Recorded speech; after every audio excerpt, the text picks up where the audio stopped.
What up? It's your boy Opinionated MJ. MoNeYBaLL 49. I'm probably about to hit y'all with 3 straight. Right here, right now. Like, I'm about to run through 3 podcasts. They only about 15, probably 10 to 20 minutes long. Let's just say it like that. This one right here is important to me.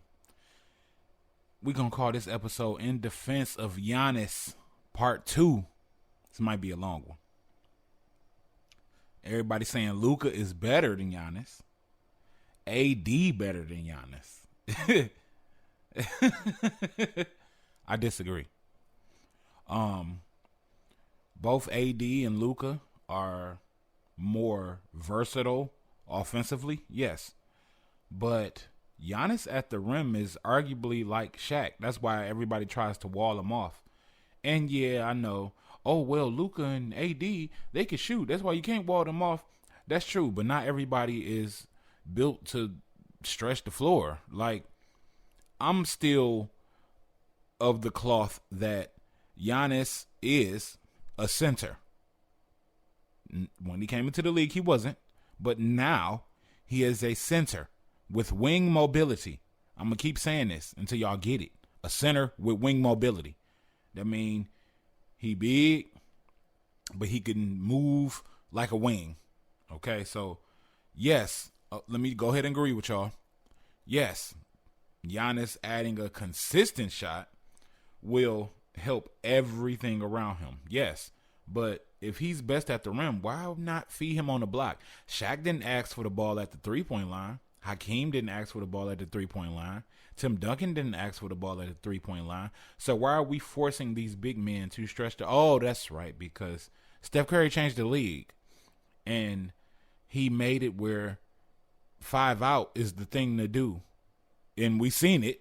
We seen the Rockets play 5 out against the Lakers, and y'all drug them through the mud.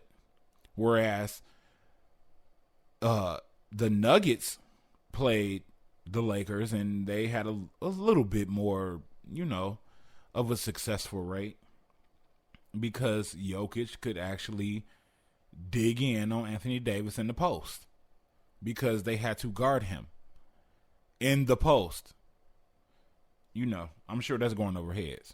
So I'm going to let y'all catch up with that one because it's just, I don't know. I don't understand everybody trying to force every big man to shoot. That's not what the design is. They're supposed to do their job. They're supposed to do the dirty work, supposed to be down there for offensive boards.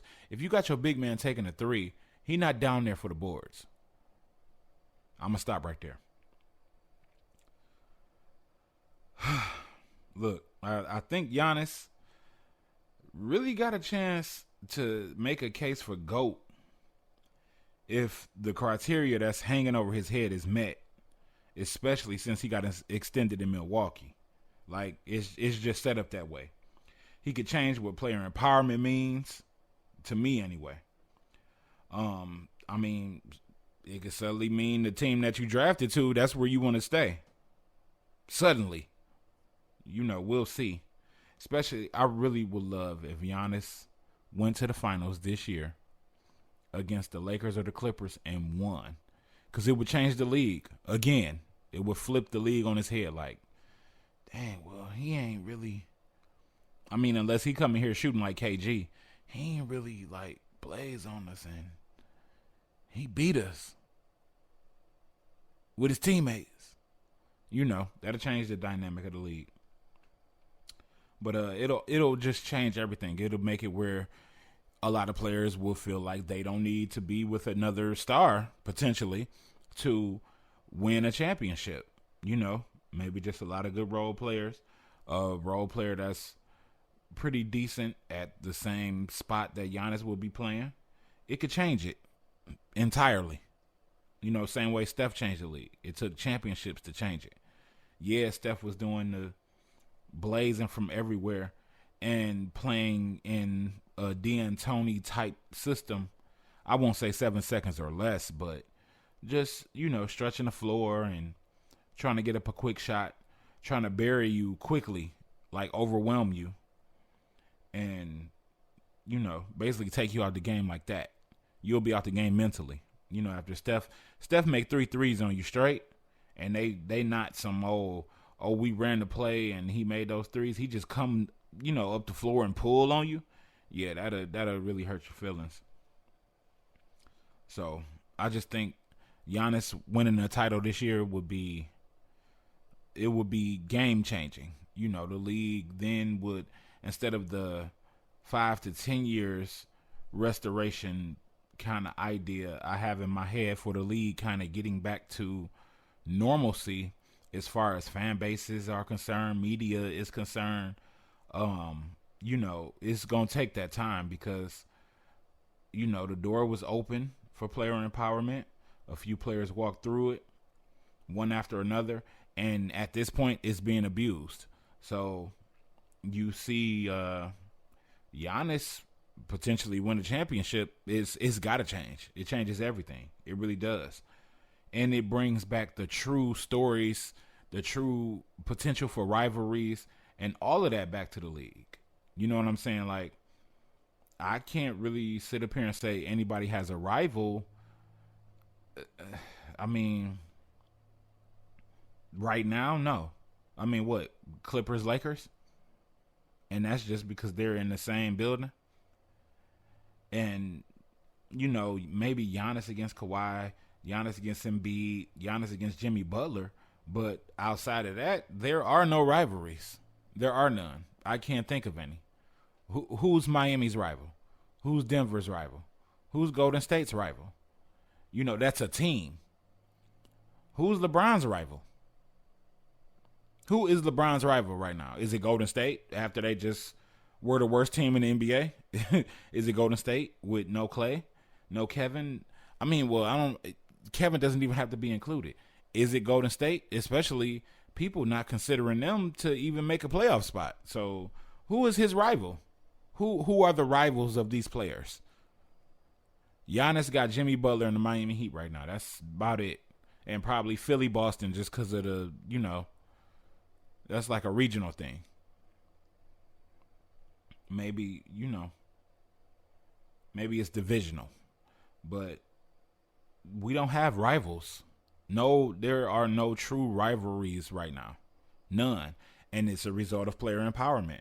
When a player could come here for 2 years and be like, and then leave and then go somewhere else for a year and be like, and then go somewhere else and be like, all right, it's cool here. And then, that's 3 teams in somewhere between 3 and 5 years. You don't create rivals that way. You don't create stories that way. Everyone is ring chasing. This is still Jordan's league because no one wants to go forward without winning and winning in the now. It's one thing when some people were satisfied with winning one after coming from going through the hells of Jordan or Kobe and Tim Duncan, having lasting just greatness where they were always around and you always had to see them en route to a championship. We don't have that now. I mean, I guess LeBron would be that. But, I mean, he went down in his first year with the Lakers and didn't make the playoffs. And, of course, out East, he was making the finals. Constant. So, it's like everybody can't be a rival of LeBron now because he's in a whole nother conference. Maybe it was no, that would be disrespectful. I love Toronto, but they were never a rival. Boston became a rival because of Kyrie Irving, and he's gone. Do you get it now? Like, it's like there are no rivals. Kevin Durant's rival was Golden State. Then he went to Golden State. Then it kind of became the Clippers somewhat because they like to talk. And then he left before Kawhi came. If Kawhi came, Kevin stayed in Golden State, that's a rivalry. That's a real rivalry. It's like, oh, y'all, got Kevin? All right, we got Kawhi. Let's see what's up now. It's not like that. The league is just totally, it's in a whole new space. I don't want to degrade it or, diminish it. It is what it is. I love the game. I'm still going to watch as many games as I can, period. But there are no rivals. There are no true rivals. I mean, Kevin didn't play Russell and, like LeBron en route to the finals. LeBron didn't play D Wade, only Carmelo once, well, twice now since Portland, but and that's in like 17, 18 years, man. Like twice against Melo in 18 years. No Chris Bosh. The Wizards with Gilbert not there once.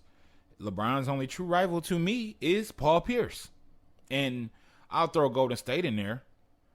I mean, but even then, the reason I don't want to throw San Antonio in there is because San Antonio won more than LeBron did when they met in the finals. Golden State won more than LeBron did, regardless of this, circumstances. Whether it was no Kevin Durant or it was a concussed Klay Thompson or not. The stuff people overlook. Is what rivals do we have in the NBA? We don't have that. Could that be the reason why ratings are suffering? The NFL still has rivals. The MLB still has rivals. I think the NHL does too. I'm not sure. I don't follow it as hard at all, especially if Detroit's not doing anything. So rivalries make things more enticing. It's more personal rivalries than anything. Jimmy Butler, T.J. Warren, stuff like that. I'm going to just flip this. And I know the Warriors already backed out. Supposedly, the news I'm getting lately is now that the Heat have backed out from trying to go after James Harden. But the reason I think the Warriors in particular should not trade for James Harden is because people will diminish the validity of the title anyway. Oh, they needed Steph. They needed James Harden. They needed Draymond Green to win the championship over LeBron, over Kawhi Leonard, blah, blah, blah. But everybody else can kind of stack the deck and, and make it where it's further down the roster. So it's a little bit more tucked in. It's not blatant. It's not in your face, and I don't think that's fair. But I just think it would be greater for Steph's legacy to win. Let's say the Warriors won this year. Steph's legacy is all the way cemented. Period. There's no arguing that. If they got James Harden and won, then what is everybody going to say? Oh, well, he still needed. You get what I'm saying? You're already sleeping on him. Already don't think that he was worth his unanimous. Already think that, because he didn't get finals MVPs, that he didn't actually deserve 2 of those finals MVPs. Like, it's no point in getting James Harden. Just run through this grind. Elevate what you got in front of you. Turn Wiseman into Dwight Howard / KG, a mold of both of those players. Y'all good to go. And Steph probably wouldn't care with Harden being over there. That's just how unselfish he is. He is the most unselfish superstar ever. Also, the most disrespected superstar ever. Period. That's just it. I'm going to just do a quick takeaway from the Rockets preseason. Before James came, the ball was moving. The ball was moving a lot. Impressively. With James Harden there, with Christian Wood showing up, that looks almost unstoppable. You would damn near have 2 lineups where you could stagger all the lineups. You can have James run with Christian Wood. You can have John Wall run with DeMarcus Cousins. Suddenly, you have 2 dimensions off the top for one team. I think most teams need 3 dimensions in order to win a championship. And then, of course, the third dimension could just be Harden trying to take over by itself. But that has never panned out. But if you stagger that type of attack across the board within that team, it could be very effective. They still got a lot of good pieces in place. Maybe they pick up another perimeter defender somewhere down the line, and they'll be fine.